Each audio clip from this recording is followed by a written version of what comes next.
escola do mundo, onde eu posso ensinar e aprender.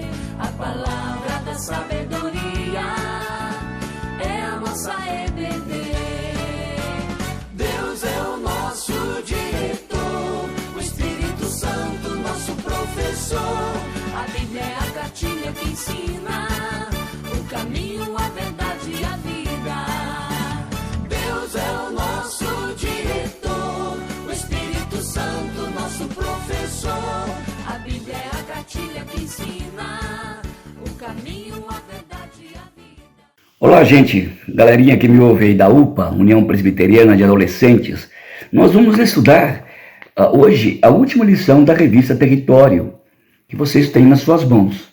É um texto interessante, um tema interessante que fala sobre a agenda de Deus. Aqui eu vou ler para vocês Eclesiastes 3:1. Olha que interessante. Tudo tem o seu tempo determinado. Há tempo para todo propósito debaixo do céu. Isto é, quando Salomão está falando isso, e ele escreveu o livro de Salomão, ele está falando na perspectiva de Eclesiastes. O que o Eclesiastes fala?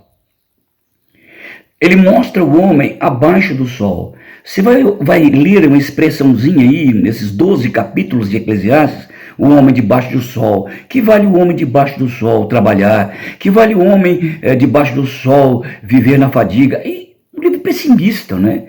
Porque ele está mostrando o homem abaixo do sol. Ele diz que todos... O que vale você estudar, ficar velho e morrer? Que vale morrer um sábio, um rico, o pobre? Tudo é a mesma coisa. Então ele está vendo uma vida na perspectiva existencialista, né? Mais triste, mais lúgubre. Mas, e há outra expressão que acompanha esse que vale o homem: correr atrás do vento. Ele diz que essas coisas, fazer isso é correr atrás do vento. Mas ele mostra no capítulo 3 que Deus trabalha dentro do tempo. Tempo, tá? Tempo. Há duas palavras para tempo. Uma é cronos, daí cronômetro, né? E a palavra kairos. O cronômetro, gente, é um tempo normal, quando as coisas acontecem normal, no dia a dia, sabe? Aí de repente acontece uma coisa diferente com você. É um tempo da oportunidade, é um tempo da virada de jogo da história. Por exemplo... Nossa vida aí era um cronos, de repente veio a pandemia, um kairos, um tempo de virada, um tempo de oportunidade, um tempo difícil, mas também um tempo que nunca tínhamos vivido.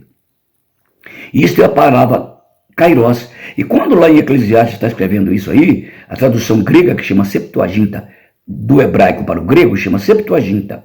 A Septuaginta usa a palavra tempo como a palavra kairos. Né? Foi uma virada de tempo. Deus trabalha com essas coisas de tempo, dando oportunidades à vida, às pessoas, dando oportunidade aos homens, a kairos para todo o tempo debaixo da terra. Bacana, né, gente? A gente pensar como é que os gregos pensavam as palavras, como eles usavam específica, pontualmente, as palavras para explicar as ideias deles. Muito legal, né? Então, quando eu estou falando hoje, o tema é a lição 13, chama-se a Agenda de Deus. Quando estou falando de agenda, estou falando de tempo. Então Deus trabalha no tempo, na sua soberania, porque Ele é o Senhor do tempo. A Bíblia chama Jesus Cristo de o Pai da eternidade, isto é, Ele criou o nosso tempo, o anos-luz, criou todos os tempos possíveis do mundo. Tanto os tempos de trás para frente, de frente para trás, Ele é Senhor da eternidade. Então, quando Deus criou o tempo com a sua soberania e poder, Ele criou através da providência, através da concorrência, através da economia divina. Quando eu falo de economia, não estou falando só de dinheiro, não. Você tem economia de tempo, economia de roupa, economia. E Deus trabalha na sua economia. É como se administrar as coisas. Então, Deus usa a concorrência humana, os fatos humanos, da história humana, para fazer a sua soberania valer. Deus não faz a história sem história. Deus não está preso à história, mas Ele invade a história para aplicar a sua soberania através da sua providência, através da concorrência, isto é, humano trabalhando com Deus, Deus trabalhando com o homem, e através da sua economia, o modo como Ele administra o tempo. Isso aí é o que Salomão está falando aqui no capítulo 3, versículo 1. Há tempo para todo o propósito debaixo da terra. Então, como que Deus trabalha desse kairos, né, que ele constrói para os grandes eventos da humanidade, além da concorrência, porque Deus está no tempo e nós temos tempo para tudo. Salomão está dizendo claramente o que significa isso, né? Ele está mostrando que o tempo em Eclesiastes, ele mostra isso, o kairos no Eclesiastes, que é o tempo de virada, o tempo de mudança, sem Deus é uma futilidade. A palavra que ele usa ali é vaidade. Vaidade ali, as meninas que estão me ouvindo aqui, né? Passar rímel, esmalte da moda, é legal, mas isso não é. A gente fala, poxa, fulano é vaidosa, não é nesse sentido, é de ser fútil. Então, quando Salomão usa a palavrinha vaidade, eu acho que vocês deveriam ler o Eclesiastes 3, de 1 até o versículo 8, porque eu li o 3, eu falei 3, 1, mas na verdade você pode ler do 3, do 1 até o 8, capítulo 3, 1 a 8. Então ele está falando de o tempo sem Deus no centro. Como é que é o tempo sem Deus no centro? Sendo que Deus nos dá tempo para tudo e Ele é Senhor do tempo. Como é que seria, gente? Então, o Salomão está dizendo em Eclesiastes que a vida é dinâmica. Ela não para. Não adianta você ficar parado, o tempo continua a te empurrar. Não é uma questão só de Einstein, é uma questão de experiência de tempo e espaço. Você parado, a vida continua. Você movimentando, a vida continua. A questão é, se está parado, você está perdendo o quê? Ou se você está agindo na hora errada, está agindo como? Então Salomão está dizendo que a vida é muito dinâmica. Ela é feita, a vida é feita de momentos, escutem, e de escolhas. Duas coisas, momentos e escolhas. Isto é, o que eu estou querendo dizer? Ô Cícero, o que é que você está falando aí, pastor? É que a cada momento nós estamos fazendo escolhas. Mas eu não faço escolha nenhuma, mas já está fazendo escolha. Quando você não quer escolher, você já fez uma escolha. A nossa vida é dinâmica. Ela é feita de escolhas e de momentos.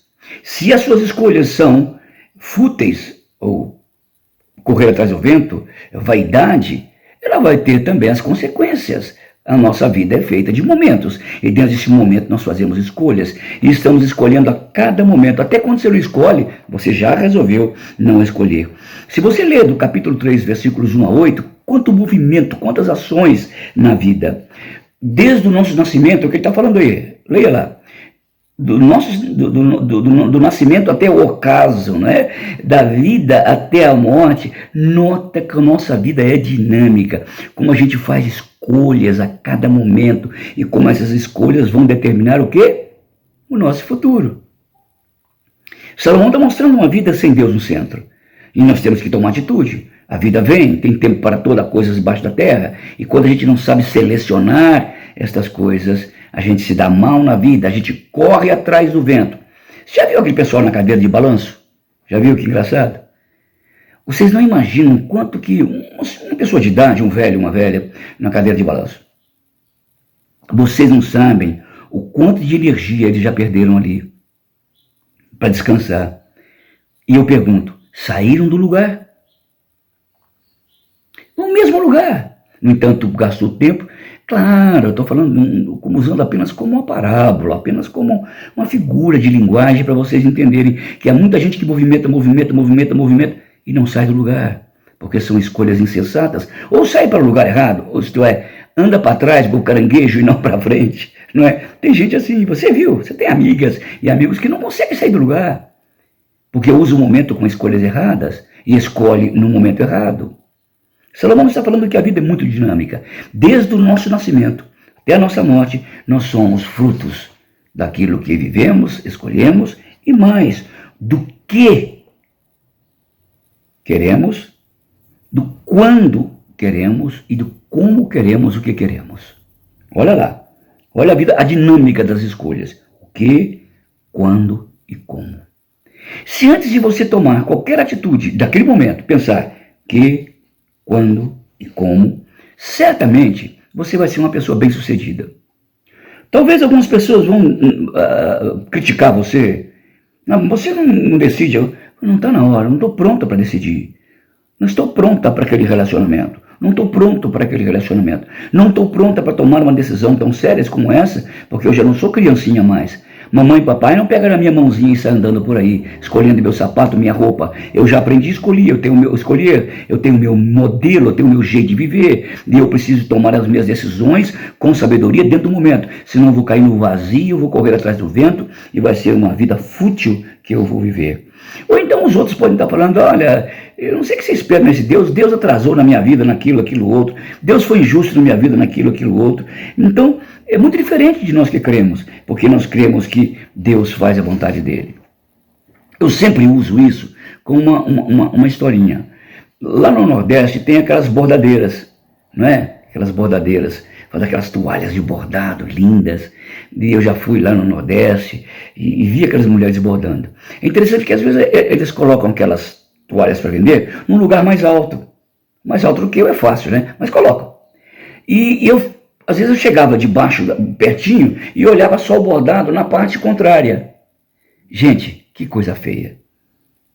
Que coisa feia.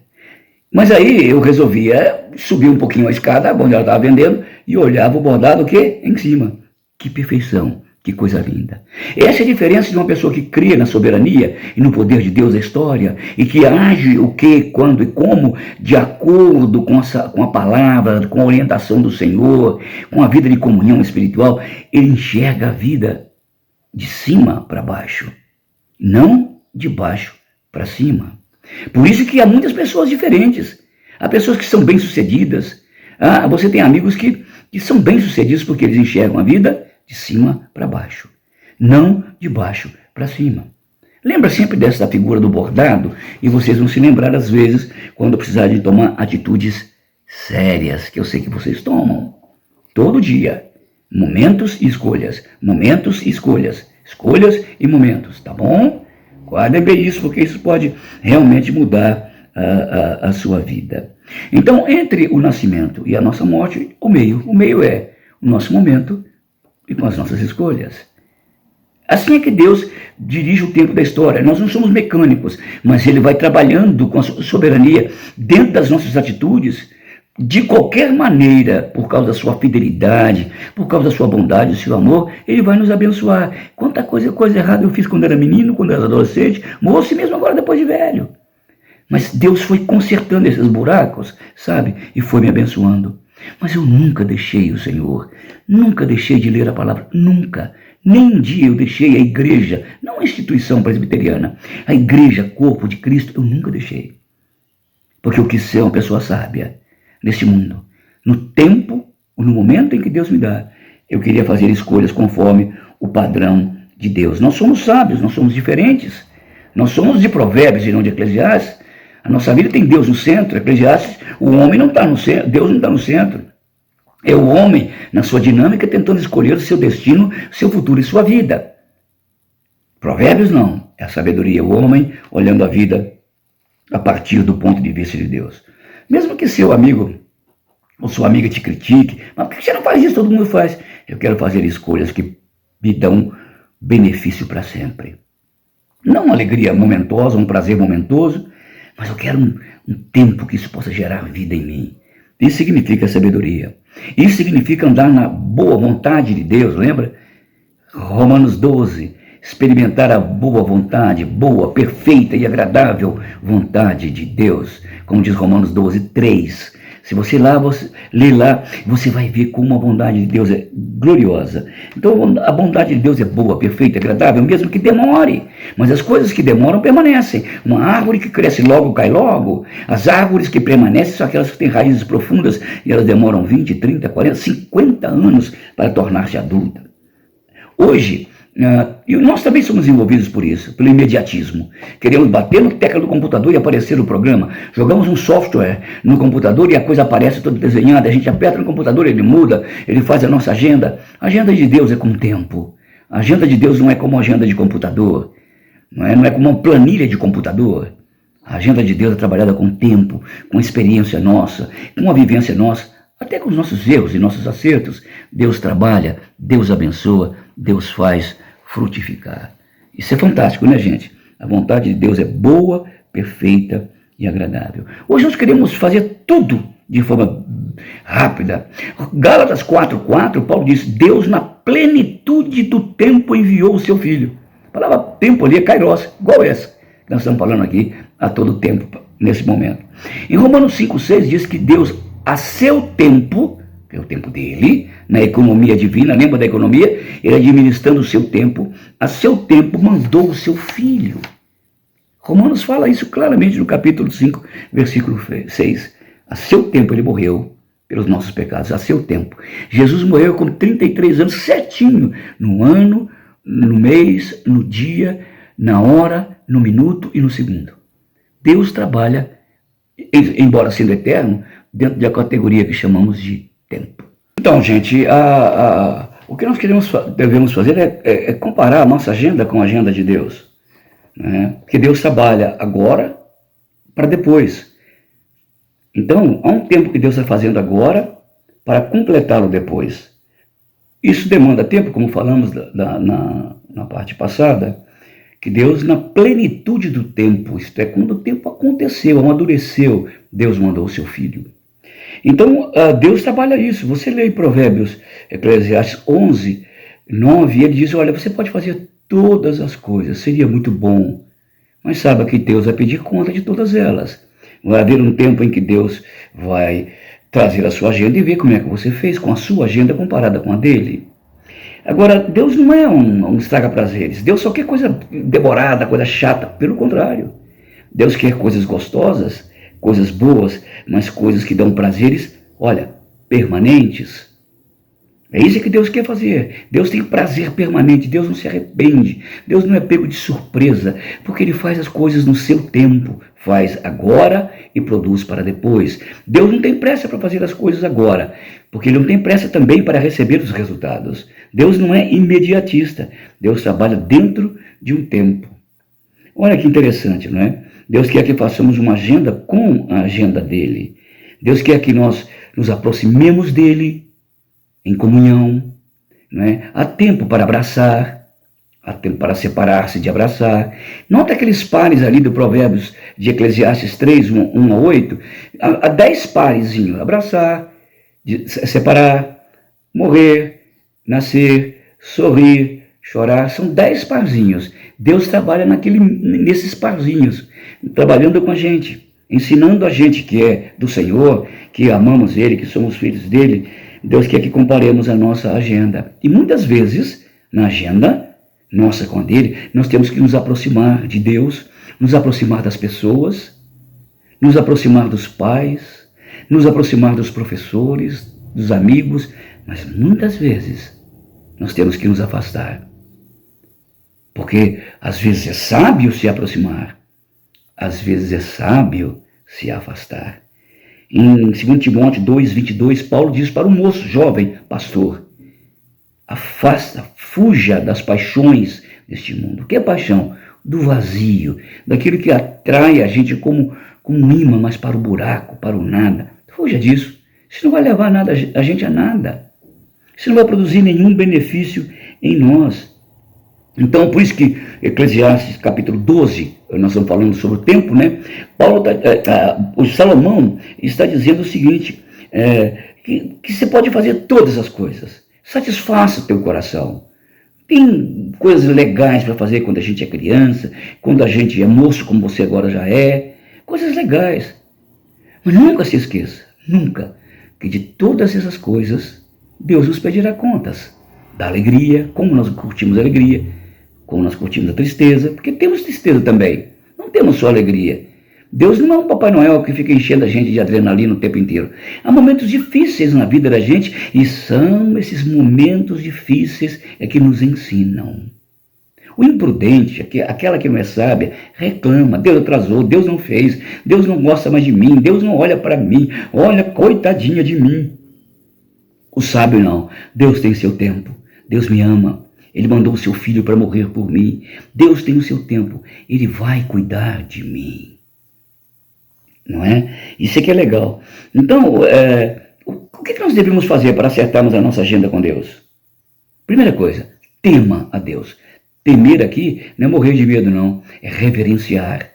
Tenha Deus como a pessoa maior, central da sua vida. E viva uma vida diante deste rei.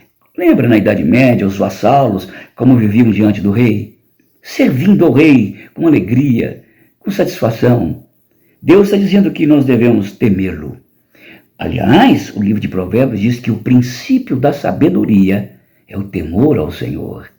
Nós já vamos começar bem quando tememos a Deus. Já vamos dar o primeiro passo para o caminho certo. Então, primeiro, tema a Deus. Segunda coisa, busque a sabedoria. O que é sabedoria, Cícero? Sabedoria não é inteligência. Sabedoria é capacidade buscada na palavra, na oração, que Deus dá aos que temem a Ele. Deus dá para fazer a coisa certa, o que, né? Do jeito certo, o como, e na hora certa, o quando. Que é isso? Sabedoria. O que, quando e como. Isso que você tem que fazer para acertar a sua agenda, fazer uma agenda legal com Deus, é exatamente buscar a sabedoria. Temê-lo em primeiro lugar e segundo, buscar a sabedoria.